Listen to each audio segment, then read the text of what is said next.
नहीं घुसने दिया।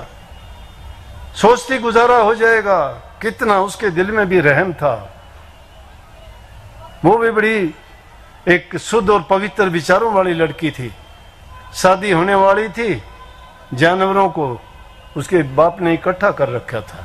भील जाति से थी या जो भी उसकी जाति थी, नीची जाति थी। और वहां रिवाज थी कि शादी के टाइम उनको बारातियों को जीव मार के उनका मांस देते थे। जब भेलनी की शादी तय की तो उन्होंने पहले से ही जानवरों को इकट्ठा करके बांधना शुरू कर दिया। उसने अपनी माँ से पूछा कि ये इतने जानवर क्यों इकट्ठे कर रखे हैं। बोला बेटी तेरी शादी में काम आएंगे। उसने सोचा अब मेरी एक के लिए कितने जीवों की हिंसा होगी।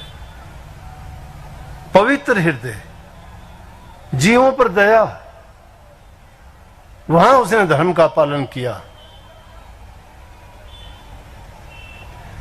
जो अपना सा जीव सबका समझता है वो धर्म के रास्ते पर है।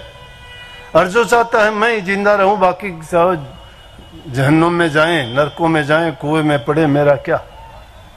वो धर्म का पालन नहीं है, इंसानियत नहीं है उसमें, राक्षस है वो रावण कुल का है। ये रावण के लक्षण और गुण थे। उस रावण को मार के आज तक भी हमें संतुष्ट नहीं हुए हैं। दुष्ट कर्मों का परिणाम है कि आज भी रावण को मारते हैं। इतने युग पलट गए, 4,32,000 वर्ष का एक युग हो जाता है। त्रेता युग में हुए, कहां त्रेता युग था, आज कलयुग आ गया। लेकिन रावण नहीं मरा है अभी। वो रावण, वो रामायण हमारे हृदय में, हमारे ऊपर पूरी रामायण है। वो रामायण थी जो तुलसीदास जी ने लिखी है। ये हमारी घट रामायण है। और जब कोई सच्चा प्यार करता है, उसको नाम को अपने आप में बसा लेता है, तो तुलसीदास जी से और वाल्मीकि जी से पूछ के देखो ये बात। तो वाल्मीकि जी ने तो 10,000 वर्ष पहले लिख दी थी रामायण को। और जब तुलसीदास जी ने लिखी तो इतने मस्त होके लिखा करते थे। जब भी कोई उन्होंने चौपाई लिखी या जो भी कोई घटना का वर्णन करते हैं रामचरितमानस में, तो साक्षात उनकी नजरों के सामने श्री राम, लक्ष्मण, सीता, जंगल, वो सारी की सारी घटनाएं साक्षात उनको दिखाई देती हैं। उनका वर्णन और चित्रण इतनी अच्छी तरह से किया तो कहीं बार कहां हुए। वो अब भी उसी प्रकार से, इसी प्रकार तुम भी अगर नाम में उसी प्रकार अपने आप को लय कर दोगे, सारी शक्तियां आपके पास भी है। लेकिन भेलनी ने क्या किया, घर से निकल गई, कहां जाए। पढ़ी लिखी नहीं थी, आज जैसा वक्त नहीं था, रोटी भी नहीं मिलती थी खाने को। जंगलों में और तो कोई नहीं ऋषियों के स्थान देखे। ऋषियों के पास जाती है, कुरूप है चेहरे से। उसके चेहरे को देख के सबने दुत्कार दिया, भाग यहां से। ऋषि भी कहते थे भागो यहां से। जो तप करते हैं, परमात्मा की भक्ति करते हैं, जिनमें क्षमा, दया, प्यार, रहम, सहानुभूति होती है, उन्होंने भी दुत्कार दिया कि जाओ यहां से, भागो, तुम अछूत है। कहां जाए। उसने छिप गई जंगल में। रात को बुहारी झाड़ी निकालती है, पानी रख के आती है, उनके रास्ते बुहार देती है जिस रास्ते से ऋषि गुजरते हैं।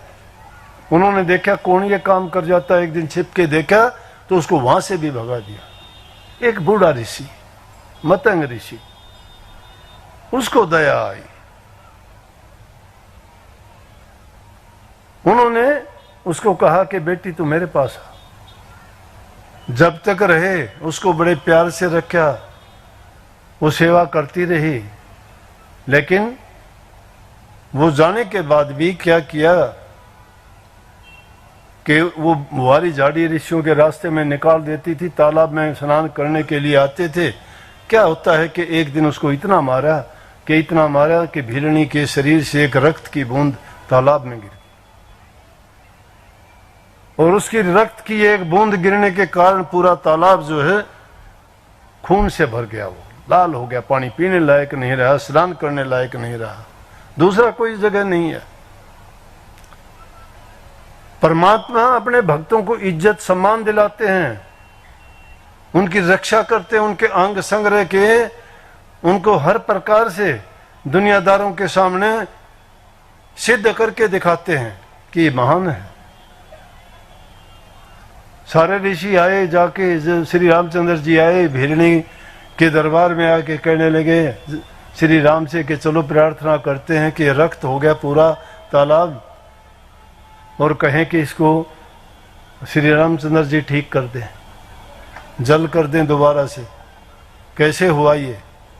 श्री रामचंद्र जी जानते थे सबको, बारी बारी से कहा कि ऋषियों आपने तप किया है, भक्ति करते हो, सारे बारी बारी जाओ और तालाब में अपने हाथ से जो जो तुम मंत्र जाप कुछ करते हो तो करके और दिखाओ कौन इसको पानी को करता है शुद्ध।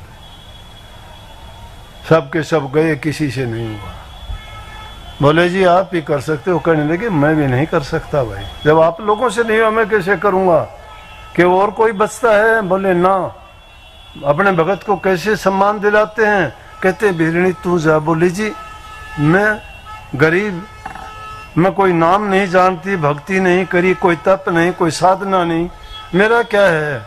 मैं तो बस आपकी दीवानी थी, आपको याद करती थी, आपने दर्शन दे दिए, गुरु का हुक्म था, मैं ये गुरु के हुक्म पर अटल थी कि गुरु ने हुक्म दिया श्री रामचंद्र जी आएंगे, मैं धन्य हो गई, मेरा कल्याण हो गया, मुझे नहीं चाहिए कुछ भी, ये काम मेरे से कैसे होगा, मेरे पास क्या है?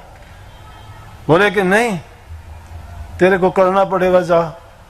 भिरणी जब उस तालाब के पास में ही गई, अंदर भी नहीं गई, सारा का सारा रक्त जल में परिवर्तित हो गया। और जब उन ऋषियों का मान मरा, उन्होंने देखा कि देखो सच्चाई की जीत, धर्म की जीत, पुण्य कर्मों का फल ये होता है। हम तो बेकार अहंकार में थे, अहंकार मारता है।